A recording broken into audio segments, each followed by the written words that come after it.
আসসালামু আলাইকুম রহমতুল্লাহি ওয়া বারাকাতুহু। আলহামদুলিল্লাহি ওয়াহদা ওয়াসসালাতু ওয়াসসালামু আলা মান লা নাবিয়্যা বা'দা। ফায়া আইয়ুহাল হাযিরুন ইত্তাবিউ কাওলাম মির রাব্বির রহিম। আউযু বিল্লাহি মিনাশ শাইতানির রাজীম। বিসমিল্লাহির রহমানির রহিম। ইন্নাল্লাহা ওয়া মালাইকাতাহু ইউসাল্লুনা আলান নাবী ইয়া আইয়ুহাল্লাযীনা আমানু সাল্লু আলাইহি ওয়া সাল্লিমু তাসলিমা। আল্লাহুম্মা সাল্লি আলা মুহাম্মাদ ওয়া আলা আলি মুহাম্মাদ কামা সাল্লাইতা আলা ইব্রাহিম ওয়া আলা আলি ইব্রাহিম ইন্নাকা হামিদুম মাজিদ। আল্লাহুম্মা বারিক আলা মুহাম্মাদ ওয়া আলা আলি মুহাম্মাদ কামা বারাকতা আলা ইব্রাহিম ওয়া আলা আলি ইব্রাহিম ইন্নাকা হামিদুম মাজিদ।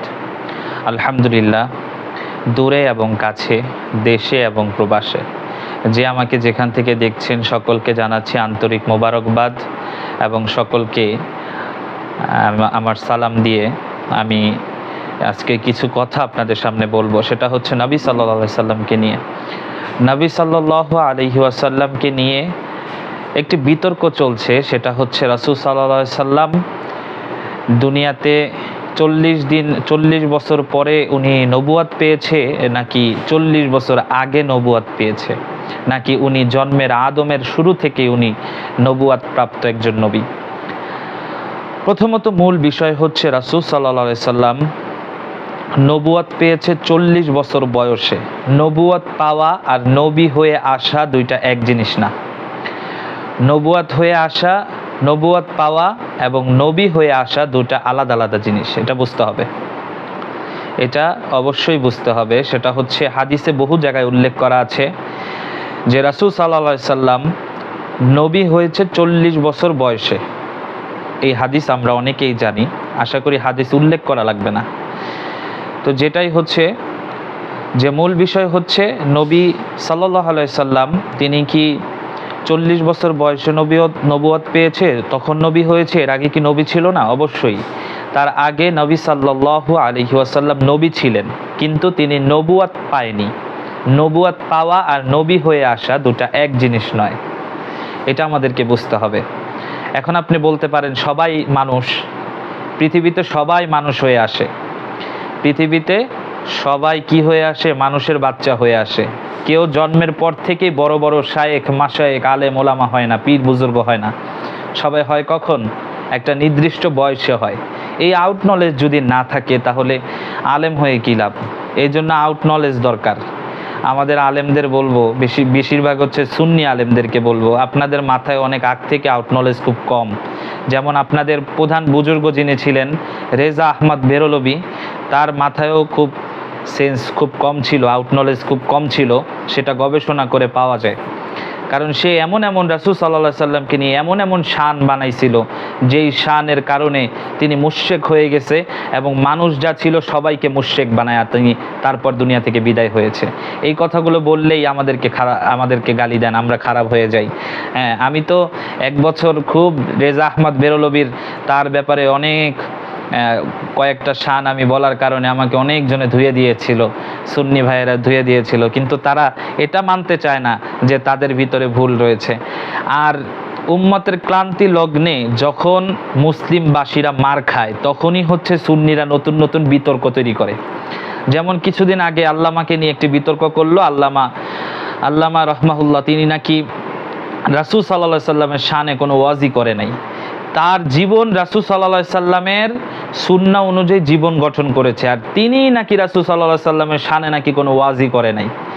আসলে কি, যারা অন্ধ, আল্লাহ তাআলা বলছে না কোরআনে কারিমে যে যাদের কলবের ভিতরে সিল মারা থাকে তারা হাজার চেষ্টা করলেও তারা সঠিক পথে আসতে পারে না। যাদের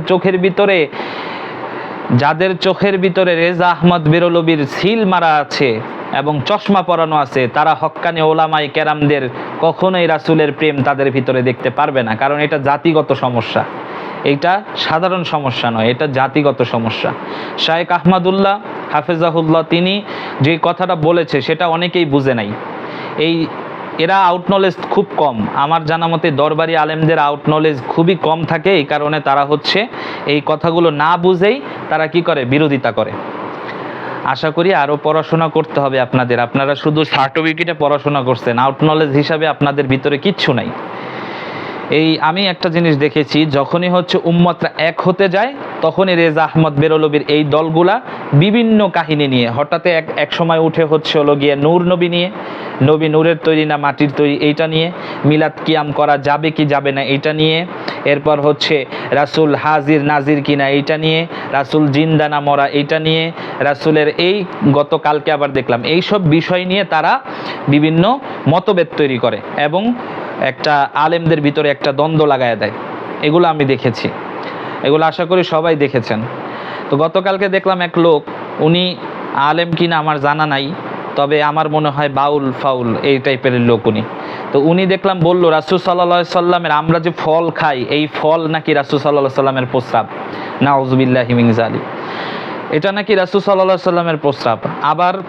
আবার বলতেছি কি যে আমরা যে চাল খাই ভাত খাই এটা নাকি রাসূল সাল্লাল্লাহু আলাইহি সাল্লামের পায়খানা। নাউযুবিল্লাহ। আল্লাহ তাআলা কি তাহলে আল্লাহ সব খাবার হালাল খাবার খেতে বলছে, তাহলে রাসূল সাল্লাল্লাহু আলাইহি সাল্লামের প্রস্রাব এবং পায়খানাও কি হালাল ছিল?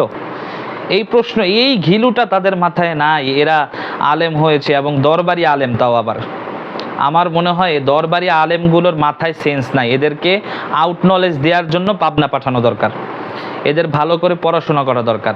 রেজা আহমদ বেরলভীর অনুসারী যে কয়জন আলেম আছে একটার মাথায় কোনো ঘিলু নাই, আর এগুলো হচ্ছে সব বাউলপন্থী আলেম। এই আলেমদেরকে বলবো এখনো সময় আছে, তওবা করেন। এবং শায়েখ আহমদুল্লাহকে যে আলটিমেটাম দিয়েছেন সে আলটিমেটাম আপনাকেও আমরা দিতে পারি, কিন্তু আমরা আলেমকে বেজ্জতি করতে চাই না, আমরা হচ্ছে আলেমকে সম্মান করতে চাই। আমরা বিশ্বাস করি যে আপনার কোরআন তেলাওয়াত খুবই সুন্দর, এই জন্য আপনি একজন ভালো আলেম হিসাবে আপনাকে আমরা জানি, কিন্তু আপনি যেসব কাজ করেন এসব কাজ কখনো আলেমের হতে পারে না। আল্লাহ তাআলা আপনাকে বোঝার তৌফিক নসিব করুক এবং সকল রেজা আহমদ বেরলভীর দলকে বোঝার তৌফিক দান করুক এবং আল্লাহ তাআলা তাদেরকে হেদায়েত দেখ। না হলে এমন এক সময় আসবে যখন রেজা আহমদ বেরলভী এগুলার তো বাংলাদেশে থাকতে দেওয়াই হবে না, এগুলো সব যায় পড়বে কোথায়? একবারে হচ্ছে আজমিরে পাঠায় দেওয়া হবে। এগুলো আজমিরে যাবে, পাগলাগারোতে যাবে, এগুলোকে আর সমাজের মানুষ রাখবে না, এমন এক সময় আসবে।